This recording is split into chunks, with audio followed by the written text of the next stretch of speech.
folks, welcome back to my channel, and for this video I'm going to be looking at another Scottish book. It's not a novel or a collection of short stories, it's more of an autobiography, but it is one that I picked up in my book haul last year from my local second-hand bookshop, and it was one that I finally got around to reading. I will talk about this a bit more in depth in a moment, but I'll let you know what the book is first.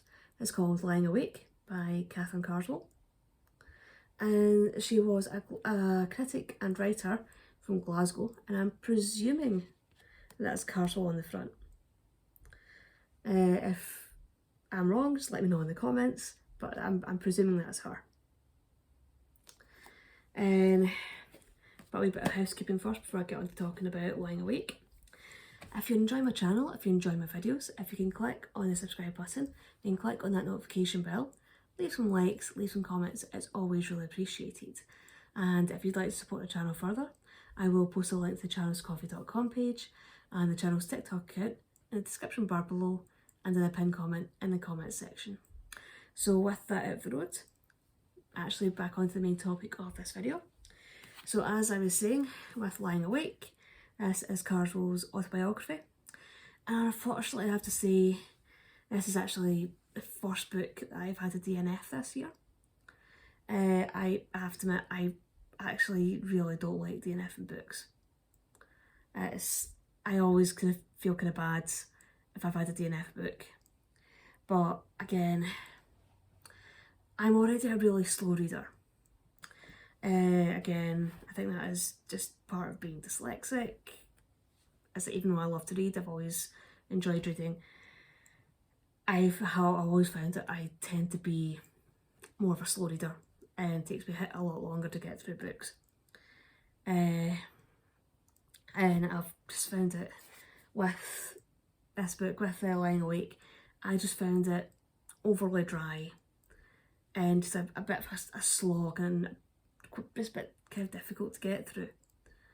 And I think I managed to get about a quarter of the way in before I decided, nah, it's taken me too much time, I've got other things to be doing, I've got other books to be reading, so I've decided I have to DNF this one. I probably will put it aside, like I did with June last year, because I had to DNF that one as well, and I probably will try and get back to this at a later date and try and reread it later.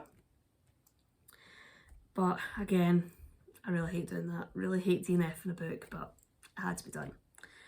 So as I was saying previously, Lying Awake is Carswell's autobiography, but it's not a complete autobiography, because she was actually working on this, or writing it, when she died. And I think what she had been doing was she was just writing down different sections of her autobiography. Obviously when she remembered different things happening, or she recalled different things, she'd kind of write down her memories. But obviously she didn't get the chance to write it all down, or collect it all together, or essentially create it or bring it all together into a cohesive autobiography. So what we do have with Lying Awake is essentially those different sections brought together and put together in a book. So they do have the bits of the prose that she did write, and there is also a section of her letters, and there's also some of her poetry as well. So again, I will put it aside and try and reread it at a later date. And the book itself does actually start with Carswell as an adult down in London. Then it essentially goes back to where her story starts, which is in Glasgow, and you get glimpses of her childhood in Glasgow, and you do get glimpses of what life in Glasgow was like at that time. She does very much touch on the fact that Glasgow back then was very grimy, very industrial, and a total contrast to the times that she did spend in the countryside. So again, she would talk about how a lot of the trees in Glasgow were stunted, they were almost deformed because of a lot of the pollution and the grime, especially coming from the factories, which she found was a total contrast to what she found when she'd go on holiday with her family out to the countryside.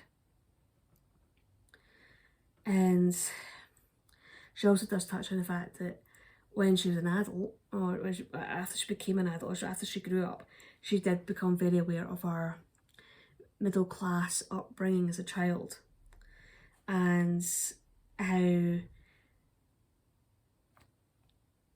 that lifestyle very much played a part in the poverty of some of the people in Glasgow.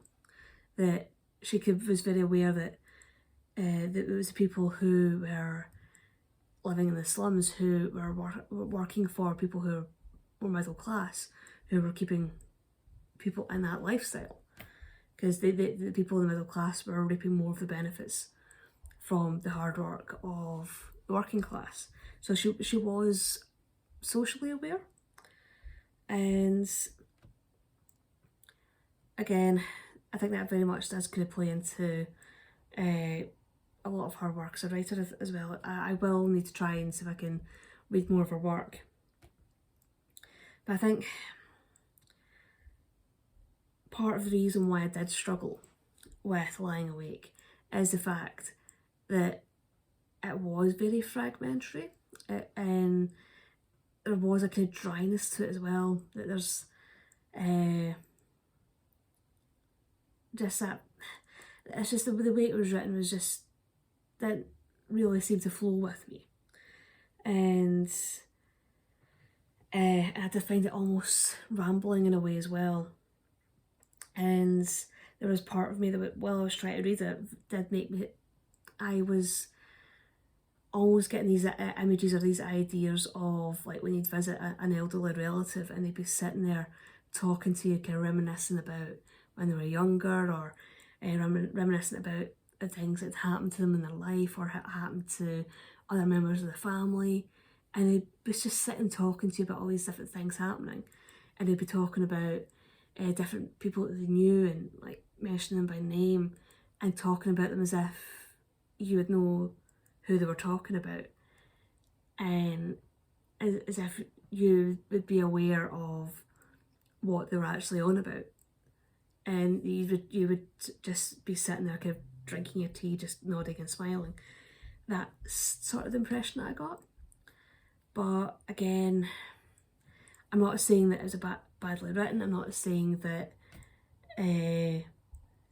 it's not an interesting read. It's just like, for me, the style just didn't seem to sit very well, and it just made the reads a lot harder than other books that I've come across. And so again, it just was just very much down to me being a slow reader and just struggling with a book that I found fairly dry and just a bit of a tedious read.